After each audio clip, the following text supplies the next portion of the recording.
जय हिंद। स्वागत है आप सभी का एस के मौर्य एजुकेशन यूट्यूब चैनल पर। आज हम एवरेज का 16वां दिन आज जो है 16 दिन तक हम कर चुके हैं। पार्ट 16 तक आज एवरेज का पार्ट 17 करेंगे। तो आपको अगर रेगुलर होंगे इस चैनल पर तो आपको पढ़ करके अच्छा लग रहा होगा। तो आज हम पार्ट जो है 17 करने वाला है एवरेज का, और इसमें जो है आज एवरेज का क्वेश्चन करेंगे, जिसमें जो है रहेगा कि पास और फेल वाला रहता है।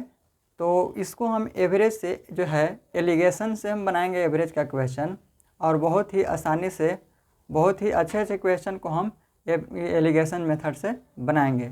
तो एवरेज में एलिगेशन पर यानी मिश्रण पर आधारित जो सवाल होता है उसको आज देखने वाले हैं। तो आप बने रहिए इस चैनल पर, आपको अच्छा लगेगा ज़रूर। और अगर नहीं देखे हैं इस वीडियो को शुरू से अगर आप, तो सबसे पहले आप वीडियो को शुरू से देखिए, पार्ट 1 से देखिएगा, तो आपको अच्छे से वीडियो समझ में आएगा। बहुत ही अच्छे सवाल को हम इसमें सॉल्व किए हैं और सभी टाइप के क्वेश्चन हम किए हुए हैं, ताकि आपको कोई भी एग्ज़ाम में कोई भी सवाल एवरेज से नहीं छूट सके। तो प्रैक्टिस भी करते जा रहे हैं। और आज जो है पास और फेल वाला जो क्वेश्चन होता है, जो कि एलिगेशन से बनाने में इस तरह के सवाल बहुत ही कम समय में बनता है, तो उसी मेथड से मिश्रण वाले सवाल एवरेज में करेंगे। चलिए, अगर नए होंगे इस चैनल पर तो ज़रूर सब्सक्राइब कर लीजिएगा, दोस्तों के पास शेयर ज़रूर कर दीजिएगा।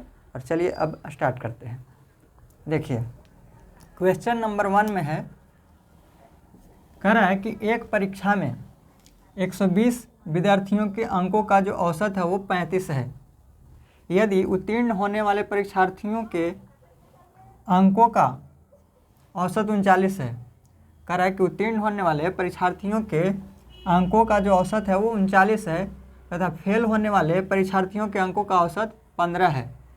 तो परीक्षा में उत्तीर्ण होने वाले परीक्षार्थियों की संख्या क्या है? बहुत ही आसानी से इसको बनाएंगे और बहुत ही शॉर्ट तरीके से एलिगेशन मेथड से बनाएंगे। देखिए कैसे बनाएंगे। 120, यहाँ पर 120 है टोटल क्या विद्यार्थी। कह रहे कि 120 टोटल विद्यार्थी है और उन 120 विद्यार्थियों का जो औसत है वो है 35।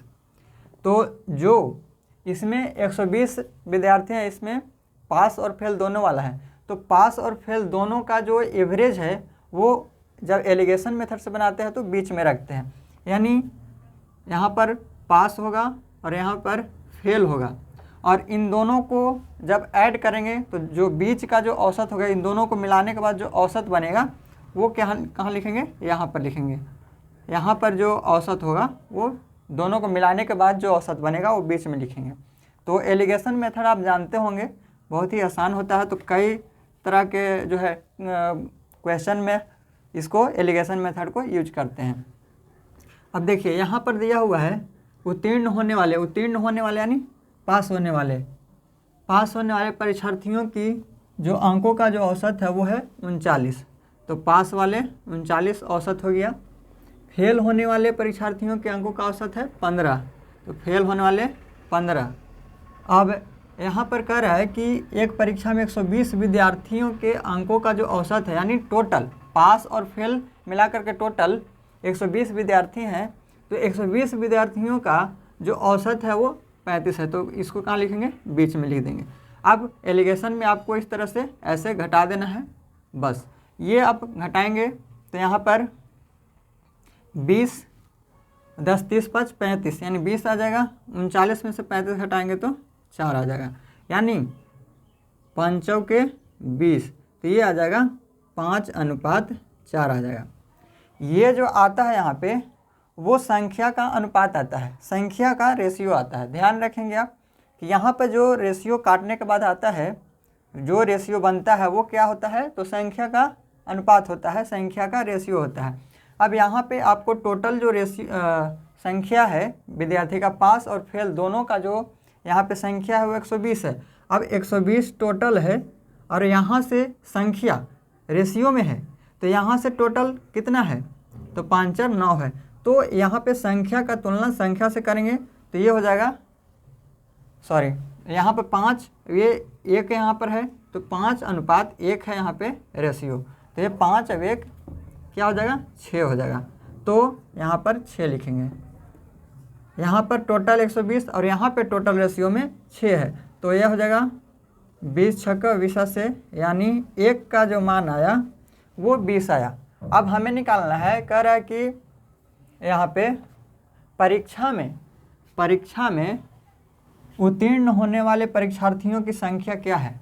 तो परीक्षा में उत्तीर्ण होने वाले परीक्षार्थियों की संख्या निकालना है, तो यहाँ पे रेशियो आया है 5, पास होने वाले का निकालना है, तो यहाँ पर पास होने वाला है कितना 5 है, लेकिन 1 का मान 20 है, तो यहाँ पे 5 का मान कितना हो जाएगा 20×5 100, ये आपका राइट आंसर हो जाएगा। तो पास होने वाले विद्यार्थियों की संख्या कितना है 100 है। क्वेश्चन नंबर 1 का आंसर हो जाएगा 100। चलिए, उम्मीद करते हैं कि आपको एलिगेशन मेथड समझ में आ गया होगा। आपको ये ध्यान देना है कि दोनों को मिलाने के बाद इसमें 2 चीज़ों की बात करेगा, एक पास और फेल का। तो मतलब ये जो है पास और फेल है, और इस तरह से जो है 2-2 दे देगा, जिसमें लड़का और लड़की का रेशियो देगा। इस तरह से लड़का और लड़की, बॉयज़ और गर्ल का एवरेज दे देगा, और ओवरऑल यानी दोनों को मिलाने के बाद जो एवरेज बनेगा उसका एवरेज दे देगा, उसमें इसका रेशियो पूछ सकता है। तो चलिए, उम्मीद करते हैं कि ये क्वेश्चन आपको समझ में आ गया होगा। तो नेक्स्ट करते हैं क्वेश्चन नंबर 2।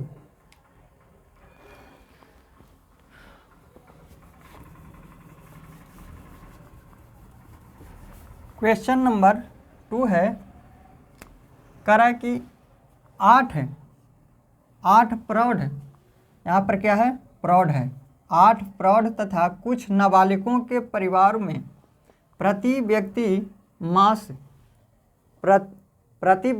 प्रति मास जो चावल की औसत खपत है वो 10.8 kg है। अब कह रहा है कि जबकि प्रौढ़ के लिए प्रति व्यक्ति औसत खपत 15 kg है, तथा नाबालिगों के लिए यह प्रति व्यक्ति 6 kg है। नाबालिगों के लिए क्या है, तो यह प्रति व्यक्ति औसत जो है 6 kg है। परिवार में नाबालिगों की संख्या क्या है। सेम वही क्वेश्चन है, तो इसमें जो दिया था पास और फेल दे दिया था, इसमें दिया था पास और फेल, लेकिन इसमें दिया है, इसमें कह रहा है कि इसमें 8 प्रौढ़ हैं तथा कुछ नाबालिगों के लिए 8 प्रौढ़ और कुछ नाबालिग, यानी प्रौढ़ और नाबालिग के बीच इसमें दिया हुआ है। तो यहाँ पर लिखेंगे प्रौढ़, अभी हो गया नाबालिग। अब यहाँ पर देखिए, यहाँ पर 8 जो है वो प्रौढ़ है और कुछ जो है नाबालिग है, ये संख्या दिया हुआ है आपका 8 प्रौढ़ और एक यहाँ पे नाबालिग कितना है वो हमें मालूम नहीं है, तो हम यहाँ पर ले लेंगे x, जो नहीं है उसको हम x ले लिए, ठीक है। अब कह रहे हैं जबकि प्रौढ़ के लिए प्रति व्यक्ति औसत खपत कितना है 15 kg, तो प्रौढ़ के लिए 15 kg औसत हो गया। ये देखिए, ध्यान दीजिएगा, यहाँ पे औसत है, ये क्या है यहाँ पे औसत हो गया, सॉरी ये संख्या है, 8 क्या है तो संख्या है, प्रौढ़ की संख्या 8 और यहाँ पे नाबालिग की संख्या x है। अब इसका जो है प्रौढ़ का जो प्रति व्यक्ति जो औसत है वो 15 kg है, यहाँ पे 15 kg हो गया प्रौढ़ के लिए। अब कह रहे हैं नाबालिगों के लिए यह प्रति व्यक्ति जो औसत है वो है 6 kg, कितना है 6 kg है। तो परिवार में यहाँ पे 6 kg लिखेंगे नाबालिग का औसत। कह रहे परिवार में नाबालिगों की संख्या क्या है, ये हमें ज्ञात करना है। अब यहाँ पर ध्यान देंगे कि आपको यहाँ पर एक और होना चाहिए क्यों, जो कि ये बीच में हो। तो बीच वाला कैसे देखिए, 8 प्रौढ़ तथा कुछ नाबालिग, यानी प्रौढ़ और नाबालिग दोनों को मिलाने के बाद जो औसत है वो हमें यहाँ पे लिखना होगा। तो 8 प्रौढ़ तथा कुछ नाबालिग के परिवार में प्रति व्यक्ति प्रति मास चावल की औसत खपत 10.8 है, यानी प्रौढ़ और नाबालिग दोनों को मिलाने के बाद जो औसत खपत है वो है 10.8। अब देखिए, ये प्रौढ़ का औसत, ये नाबालिग का औसत, और यहाँ से दोनों को मिलाने के बाद जो औसत बना वो बीच में लिख दिए। अब यहाँ पर एक चीज़ ध्यान देना है आपको कि यहाँ पर जो प्रौढ़ की संख्या है वो 8 है और यहाँ पर नाबालिग की संख्या आपको दिया नहीं था कितना है, तो नाबालिग की संख्या हम x मान लिए। अब चलिए यहाँ पर एक चीज़ आपको दिख रहा होगा कि यहाँ पे हमें निकालना क्या है कि परिवार में नाबालिगों की संख्या। तो परिवार में नाबालिगों की संख्या x मानी है, x का मान हमें अगर पता चल जाएगा तो हमें पता हो जाएगा कि नाबालिगों की संख्या कितनी है। चलिए इसको इस तरह से घटा देंगे, यहाँ पे घटाएंगे तो 6 4 10 यानी 4.8 आ गया। यहाँ पे घटाएंगे तो 11 4 15 यानी 4.2 हो जाएगा। 4 यहाँ पे 2 हो गया। तो इसको काटेंगे तो पॉइंट तो दोनों में है तो कट जाएगा पॉइंट। यहाँ पे 8 छक, यहाँ पे 24 दूना 48 और यहाँ पे 7 छक 42 और 8 छक 48। 7 छक 42 और 8 छक 48 यानी यहाँ पे आ जाएगा 8:7 आ जाएगा। तो ये देखिए यहाँ पर जो आया, हम आपको बताए थे कि यहाँ पर जो रेशियो आता है वो संख्या का रेशियो आता है, संख्या का अनुपात आता है। तो देखिए यहाँ से आपको संख्या दिया हुआ है कितना 8 और यहाँ पे दिया हुआ है x। तो 8 जो है यहाँ पर प्रौढ़ की संख्या 8 है और यहाँ से भी 8 है, यानी यहाँ से प्रौढ़ की संख्या कितना 8 और यहाँ से भी प्रौढ़ की संख्या 8। रेशियो में आया है प्रौढ़ ये और ये नाबालिग है, तो रेशियो में आ गया। अब यहाँ पे प्रौढ़ की आपको संख्या दिया हुआ है कि प्रौढ़ है 8 और रेशियो में भी 8 ही है, यानी इसका मतलब है कि 1 का मान हो गया 1, 1 का मतलब 1 हो गया। अब पूछ रहा है कि नाबालिगों की संख्या कितना है, तो नाबालिग हम माने हैं यहाँ पे क्या x माने हैं और x का मान है यहाँ पे 7। तो 7 में नाबालिग है कितना, यहाँ पे 7 है, तो क्या करेंगे कि 1 में हम 7 से गुना कर देंगे, ये आपका आंसर आ जाएगा। या फिर इस तरह से अगर आपको समझ में नहीं आता है तो यहाँ पर क्या करेंगे कि 8 हम आपको बताएं कि यहाँ पर जो रेशियो आता है वो संख्या का रेशियो आता है, तो यहाँ का संख्या का रेशियो और यहाँ का संख्या का रेशियो क्या कर देंगे बराबर कर देंगे। तो यहाँ पर है 8/7, 8/7 हो गया और यहाँ पे हो गया 8/x। अब यहाँ का जो रेशियो है और यहाँ का, इसको क्या कर देंगे, अगर ये संख्या कटने लग रहा है तो उसको रेशियो में पहले चेंज कर देंगे, तो ये तो कटेगा नहीं, 8/, इसको x ही लिख सकते हैं और यहाँ से रेशियो में आया है 8/7। अब यहाँ भी रेशियो संख्या का और यहाँ भी रेशियो संख्या का, तो दोनों को बराबर कर दिए। अब इसको सोल्व करेंगे तो 8 से 8 तो कट गया, तो बचेगा x बराबर केवल 7। ये आपका राइट आंसर हो गया। उम्मीद करते हैं कि ये आपको समझ में आ गया होगा। तो इस तरह के सवाल आपको बहुत ही एलिगेशन से आपको इजी होता है और ये आपको शुरू में लगता होगा कि थोड़ा सा बोरिंग लग रहा है, लेकिन अगर आप प्रैक्टिस करते हैं तो ये आपको बहुत ही इजी होगा बनाने में इस तरह के सवाल। चलिए उम्मीद करते हैं कि समझ गए होंगे। तो चलिए नेक्स्ट क्वेश्चन करते हैं, क्वेश्चन नंबर 3।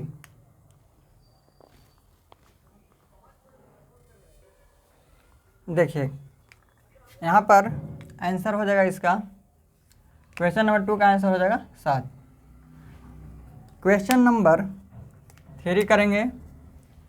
52 छात्रों की कक्षा में, 52 छात्रों की कक्षा में लड़कों की संख्या लड़कियों की संख्या से 2 कम है। लड़कों का औसत भार 42 kg है। लड़कों का औसत भार कितना है 42 kg, जबकि सभी 52 छात्रों का औसत भार 40 kg है।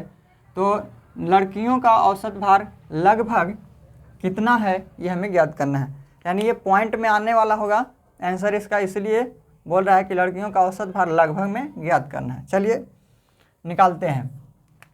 सबसे पहले दिया हुआ है कि 52 छात्र की कक्षा में लड़कों की संख्या यानी बॉयज की संख्या लड़कियों की संख्या से 2 कम है, यानी गर्ल्स की संख्या से 2 कम है। कौन, ये बॉय 2 कम है, यानी x अगर गर्ल है तो बॉय कितना होगा x - 2। समझेंगे, कह रहे कि 52 छात्रों की कक्षा में लड़कों की संख्या यानी बॉयज की संख्या लड़कियों की संख्या से 2 कम है। लड़कियों की संख्या से 2 कम है, तो लड़कियों की संख्या हम x मान लेते हैं, तो बॉयज की संख्या कितना हो जाएगा x - 2 हो जाएगा।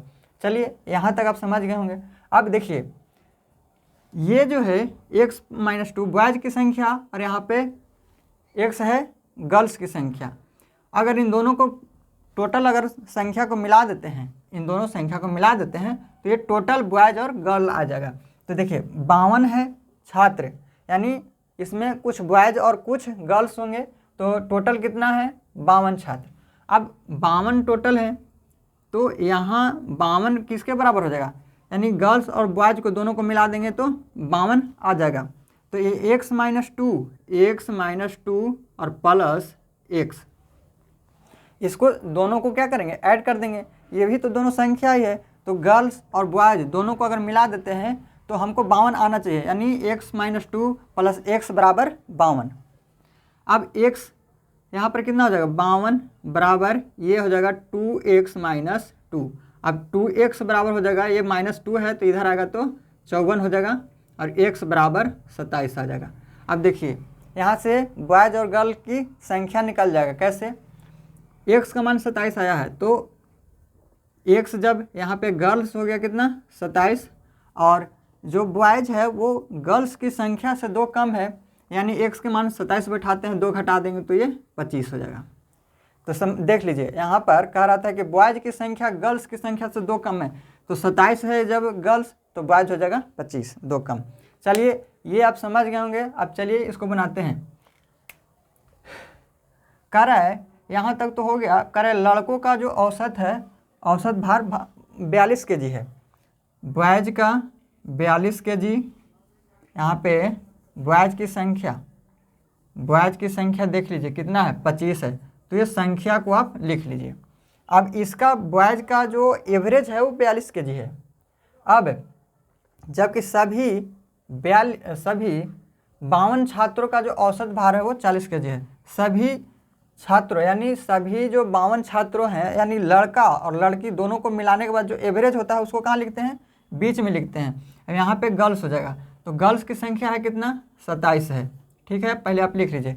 बॉयज़ 25 है, गर्ल्स 27 है, बॉयज़ का एवरेज 42 दिया हुआ है, गर्ल्स का जो है यहाँ पे कह रहा है लड़कियों का औसत ज्ञात करना है, तो औसत यहाँ पे हमको मालूम नहीं है कितना है, x मान लिए। अब बीच में जो होता है वो गर्ल्स और बॉयज़ दोनों को मिलाने के बाद जो एवरेज आता है वो बीच में होता है, तो दोनों को मिलाने के बाद जो एवरेज दिया है कि 52 लड़कों का 52 छात्रों का जो औसत भार है वो है 40 kg, तो इसको बीच में लिखेंगे। घटा दीजिए अब इस तरह से। अब देखिए यहाँ पर 42 में से 40 को घटाते हैं तो क्या आएगा, 42 में से 40 को घटाएंगे तो 2 आएगा। अब जब यहाँ से इसको घटाए हैं, 42 में से जब 40 को घटा दिए तो अब घटाना है इसमें से इसको। ध्यान देंगे कि अगर यहाँ से स्टार्ट करते हैं 42 में से अगर 40 को घटाते हैं तो 2 आया, तो अब फिर से इसमें से इसको नहीं घटाना है क्योंकि यहाँ से इसको घटा दिए हैं। अब नीचे से ऊपर घटाएंगे, ऊपर से नीचे घटाएं तो अब नीचे से ऊपर घटाएंगे, यानी 40 माइनस x घटाएंगे। अब देखिए यहाँ पर जो रेशियो आता है, हम बताए थे कि यहाँ पर जो रेशियो आता है वो संख्या का रेशियो आता है। तो यहाँ पर संख्या का रेशियो जब आता है तो पहले से हमको संख्या मालूम है कि यहाँ भी संख्या का दिया हुआ है रेशियो। अब 25 और 27 का अगर रेशियो निकालते हैं, काटेंगे इसको, तो इसका रेशियो 25:27 ही आएगा। यानी यहाँ पर जो रेशियो आया वो संख्या का 40 माइनस x बटा में ये क्या हो जाएगा 2 हो जाएगा, बराबर ये जो संख्या है इसी का यहाँ भी दिया हुआ है संख्या, यानी संख्या यहाँ भी और संख्या यहाँ भी बराबर कर देंगे, यानी 40 माइनस x बटे 2 बराबर में इधर से 25/27। इसको सॉल्व करेंगे आपका आंसर आ जाएगा। हमें निकालना है x का मान। अब देखिए x इसमें है तो सोल्व करने के बाद x का जो मान आएगा वही आपका आंसर हो जाएगा। तो चलिए निकालते हैं। 27 चौके 108 होगा, माइनस 27x बराबर 25 दूना 50 हो जाएगा। अब इसको माइनस 27x बराबर ये 27 चौके 108 और 108 पर एक पहले से 0 है तो 1080 हो जाएगा ये। अब 1080 इधर प्लस में इधर जाएगा तो माइनस में हो जाएगा 1000, ये हो जाएगा 1080 हो जाएगा, ये माइनस में होगा और इधर से पहले से 50 है प्लस में। अब देखिए 27x ये इधर माइनस में, ये भी ये 1080 है यहाँ पे, यहाँ पे 1080 है। अब घटाइएगा तो 1030 आएगा, अब इधर से 27x आ जाएगा, 27x माइनस से माइनस कट जाएगा तो 27x बराबर ये आ जाएगा 1030, 1030 आया। अब x बराबर 1030 बटा 27,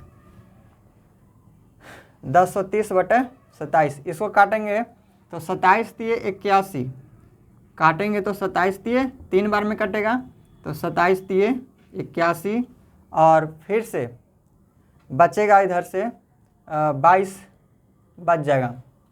यहाँ से 27 अगर हटाते हैं 81 घटाते हैं 103 में से, यहाँ पे 81 घटाएंगे तो क्या आएगा, तो 22 आ जाएगा, 22 आ रहा है। और फिर से वहाँ पे 0 है यानी 220 है, तो इसको अगर 8 बार में लगाएंगे तो आ जाएगा।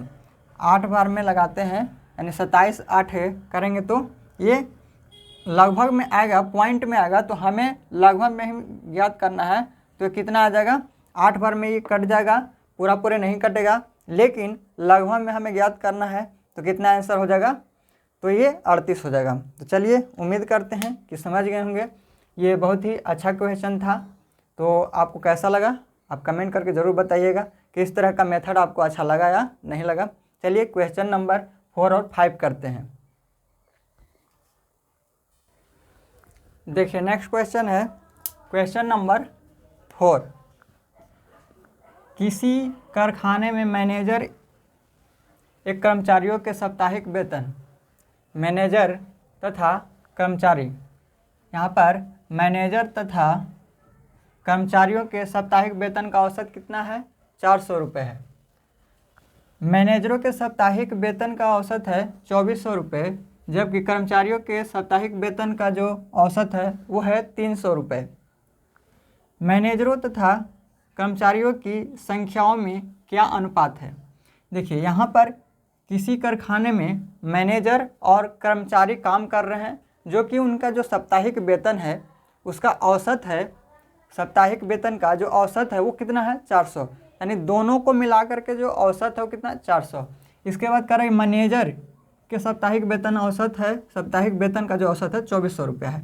तो मैनेजर है और एक कर्मचारी है, मैनेजर और कर्मचारी, और एक मैनेजर और कर्मचारी दोनों को मिला करके औसत है। तो मैनेजर का देखिए, मैनेजर का साप्ताहिक औसत वेतन है, औसत है वो है 2400, कितना है, तो 2400 रुपये है। और उसके बाद करा कर्मचारियों के साप्ताहिक वेतन का जो औसत है वो है 3000 रुपये, सॉरी 300 है, तो 300 है।